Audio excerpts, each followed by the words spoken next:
Teman-teman, pernah nggak sih kepikiran kenapa iklan bisa bikin kita tertarik atau kenapa media sosial bisa ngaruh ke cara kita berpikir? Nah, di video kali ini aku bakal jelasin 25 teori komunikasi dengan bahasa yang santai dan contoh yang dekat sama kehidupan sehari-hari kita. Ayo simak bareng-bareng.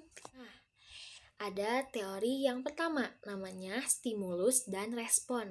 Nah, artinya ada rangsangan lalu muncul reaksi. Misalnya, begitu dengan notifikasi handphone, kita refleks langsung ngecek HP. Atau ketika ada azan di masjid, kita langsung refleks untuk sholat.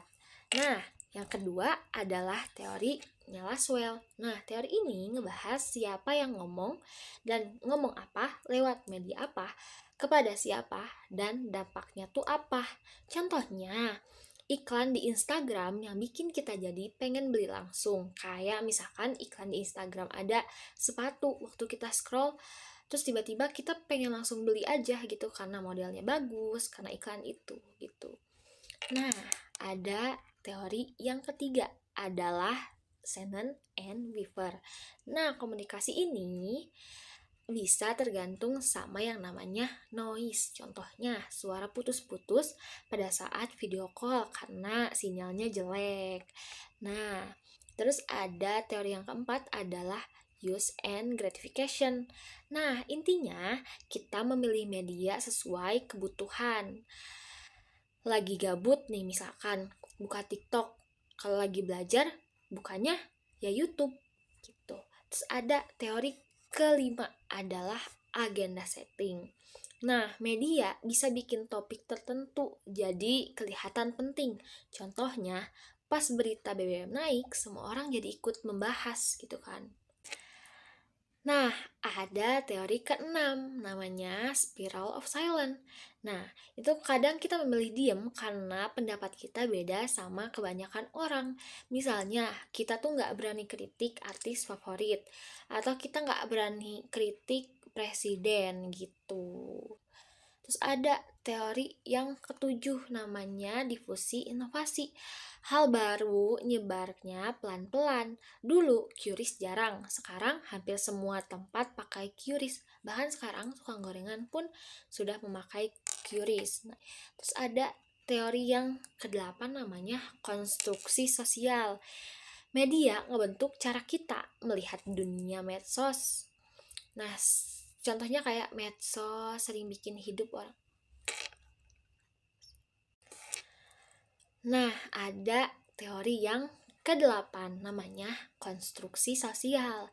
Media ngebentuk cara kita melihat dunia. Contohnya, medsos sering bikin hidup orang terlihat selalu bahagia.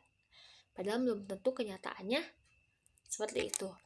Nah, terus ada teori yang ke-9 adalah teori kultivasi. Kalau sering lihat hal yang sama terus lama-lama, kita anggap itu normal. Contohnya, nonton terus bikin hidup penuh drama. Terus ada teori yang ke-10 adalah teori kredibilitas. Nah, kita lebih percaya sama orang yang ahli. Contohnya, info kesehatan dari dokter biasanya lebih dipercayai. Terus ada teori yang ke-11 adalah teori persuasi. Nah, komunikasi dipakai buat mempengaruhi orang lain. Contohnya, iklan skincare yang bikin penasaran.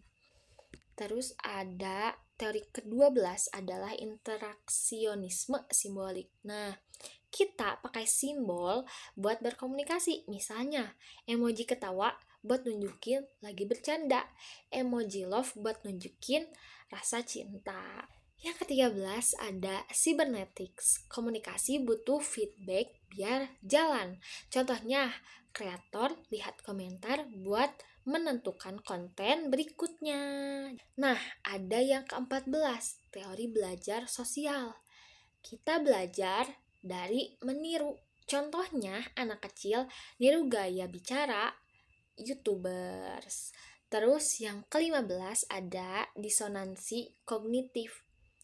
Nih, kita cenderung gak suka informasi yang bikin gak nyaman. Contohnya, perokok biasanya males dengar bahaya merokok, malas dengar informasi bahayanya mengerokok. Terus ada teori ke-16, namanya komunikasi massa. Nah, pesan disebarkan ke banyak orang lewat media. Contohnya berita di TV nasional, terus contohnya berita di radio, terus di koran, kayak gitu.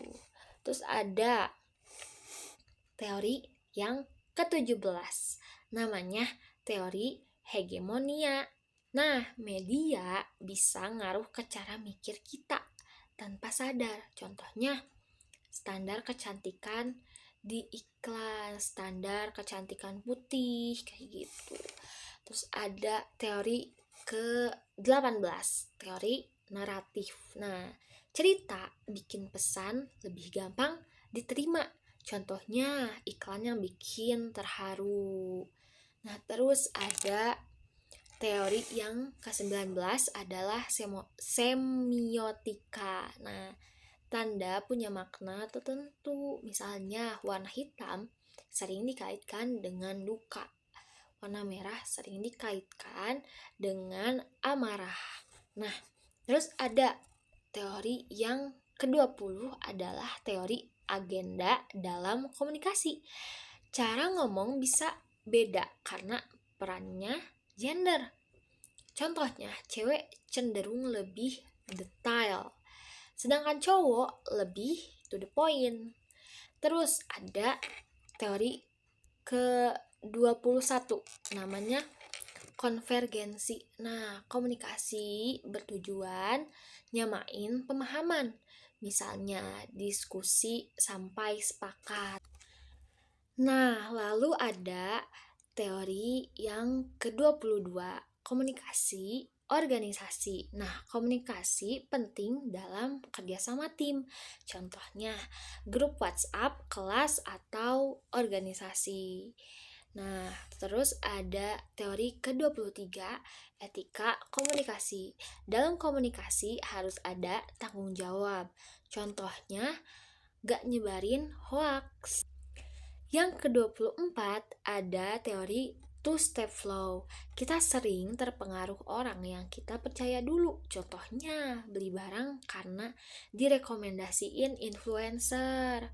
Terus ada yang terakhir, teori gatekeeping. Informasi disaring dulu sebelum disebarkan ke publik. Contohnya, berita dipilih redaksi sebelum tayang. Jadi, itu tadi 25 teori komunikasi dengan contoh sehari-hari. Semoga penjelasan ini gampang dipahami dan bermanfaat. Terima kasih sudah menonton. Bye-bye.